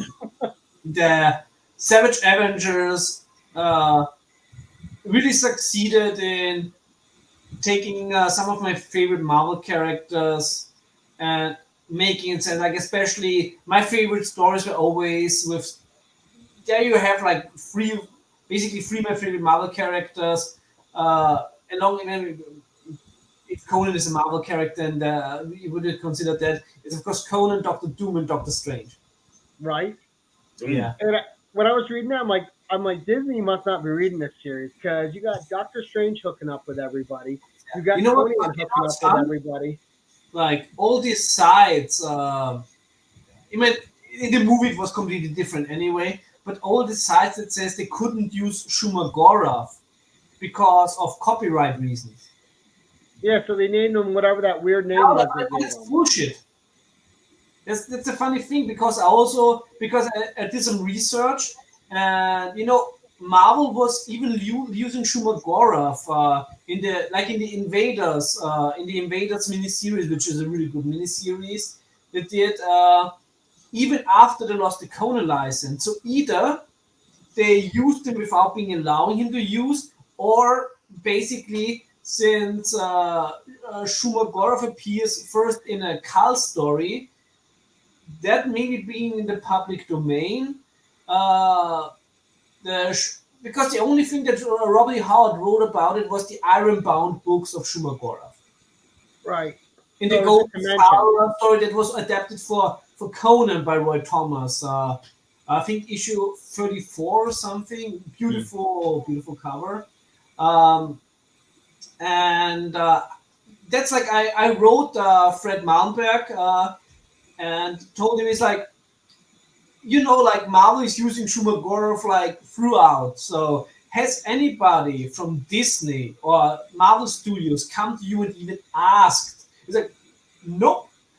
Like they didn't even ask him if they could use Shumagorov, the name. Huh. Wow. Like nobody asked, which is funny because of course they had because they had like a business relationship because of Conan. So and also Marvel also got the rights to the other characters, which of course they didn't really use after Serpent War. Should also mean that they basically should be able to use Shumagorov at least in comics, but used nevertheless anyway. Yeah. So this was a very weird situation. I mean, in the movie it was just one scene, and it went down easy. Yeah, but also it's a movie. It's MCU movie. There's probably no deeper thought behind it. But you can always argue. You always see it with some portrayals of Shumagorov that he spawns like the mini version. So maybe this is not the real Shumagorov. Obviously, because I expect the real Shumagorov to not being like a monster that throws cars. Well, yeah, he's not a rampaging brainless monster. But I'm one of the few people who really like Multiverse of Madness because it was basically Evil Dead 4. I loved it. It was it's Evil Dead 4. Like yeah. It went a little dark, which Marvel hadn't done yet. If you don't care about the Illuminati, then you really can enjoy it. Hey, the Illuminati could have been without it. They could have went without the Illuminati. No, but I was surprised how violent they let that scene be. Yeah, it's about time they grew some balls. Yeah. Yeah, I was really surprised by it. So just the concept of him blowing his own brain out was like, wow. Yeah. Like how that was clever too. Yeah. He should have never spoke even with his mouth shut. Right. And why did fucking Reed say what he said? Like, come on, man. Come on. If you're him, what happens when you have a cold and you sneeze or cough? You just fucking destroy everything around you? Achoo! Oh, fuck. There goes that planet. You got to hold it in. Of course, it's an MCU movie, so you have some some humor in it that is cringy, and it's I felt like America Chavez was kind of weak. Like compared to what she was in the comics, I was I not didn't read expecting her her. I comics. haven't I read the actually comics. enjoyed it. I've grazed from what her character is, and she always had like a much higher standards about herself and being strong. But this one they kind of tamed her a bit. I have to say, I know jack shit about the character. I've never read a comic. Me with either, her. so I really enjoyed her actually. But in the movie, she was not annoying. I heard they reshot a lot of stuff to work better with the chemistry, and I think they succeeded very well in it. Uh, so, so I really enjoyed the character in the movies. I wouldn't read any comics because I don't think the Don't care. American Chavez comics are written with my interests in mind. No. But she was not annoying in that movie, and I think she really played also well off with Doctor Strange. I thought so too. She was a good, and she was like the MacGuffin of the movie. She was a good Yeah. MacGuffin. Yeah, that's all she was. And it's like I don't mind the trope. I don't absolutely don't mind it as long as it's well done and the movie's interesting. You can technically you can find mistakes in every movie. You can find plot holes in every movie. Right. Yeah, but it's just plot holes usually are apparent when the movie is shot. And it gave Doctor Strange another element of growth with him being like a guardian of her. Mhm. But gents, I have another live stream in 20 minutes, so I'm Nice. gonna have to jump off, go hit Yeah. the bathroom, get ready for that. Thank you again very much for this awesome okay. And we need No to thanks are needed. I'm happy list. to I'll send it. send you the updated list later. And, And, also, and like I said, I have some interesting books for you. yeah, and thanks for the hour extra talk. You know, Yeah. it was enjoyable, man. I will talk to you guys anytime, man. Yeah. I love you guys. You You really guys have are awesome. another. And if you want to join us for the Sinbad stream, you're welcome. Yeah. Oh, I'd love to. I love Sinbad. Let me know when it's happening so I can make sure I'll be home on time. Yeah, and I'll it's definitely still give you the everybody. date. Yeah, Yeah, it's gonna be this month. So Okay, excellent. exactly. So great. Have a great stream, Gary. And yeah, we also would say it's 7 minutes past midnight here. Oh, wow. So for me, it's going into not another stream, but into the dream of another multiverse version of me. so sweet dreams, my friend. Yeah. Later, guy. Hey, good night. Take care, buddy. Thank you so much, everything. guys. Yeah. Yeah, and also thanks for everybody in the live chat. It was really fantastic today. First hour talking about a near perfect movie, Copland. Second hour, yeah, talking about everything, Robert E. Howard. Like boring. Something we always do is like we always gonna talk Robert E. Howard because Yeah. Robert E. Howard rocks. Yeah, and it was great to have Gary on to extend the conversation, man. So it was awesome, man. Fantastic AOK, absolutely loved it. Awesome stuff. Those cards, I need you to post page by page of those cards in multiple posts because I need to get a nice view of those. Those cards That's are awesome. those cards are content for 1 year. Awesome, man. But a trading card Tuesday or something. Yeah. Yeah. Yeah. And of course, thanks to you, Sean, for being here once more. Perfect way to start the weekend. Exactly. It's always great to come and talk these movies. So, And we talk great. next week you said Well, Matt brought up about the Comic Call crew. We might have an early episode tomorrow because you know them guys are going to the con on Sunday. So they probably, if we do an episode tomorrow, we'll start around maybe 7:30 or 8 o'clock. and also like you can't see it now, but found 2 nice books for you. All right. And then you sold all the Conan books that Gary V got you. I was like, damn it, I take that. I might send you extras or something, but I'm always happy with Macron. exactly. So then we will still think this cast what we're gonna do next week. What was that? we're still gonna discuss which movie we do exactly next week. Yeah, because I have the DVD, but whatever you can get, then we'll choose. Yeah, so we're gonna decide that still. So Yeah. thanks for everybody in the live chat. Thanks for sticking with us. Thanks to everybody who watches this on Rewind and somehow ends up 9 minutes, 2 hours and 9 minutes. Yeah. Over here. And as always, have a savage weekend. Later, everybody.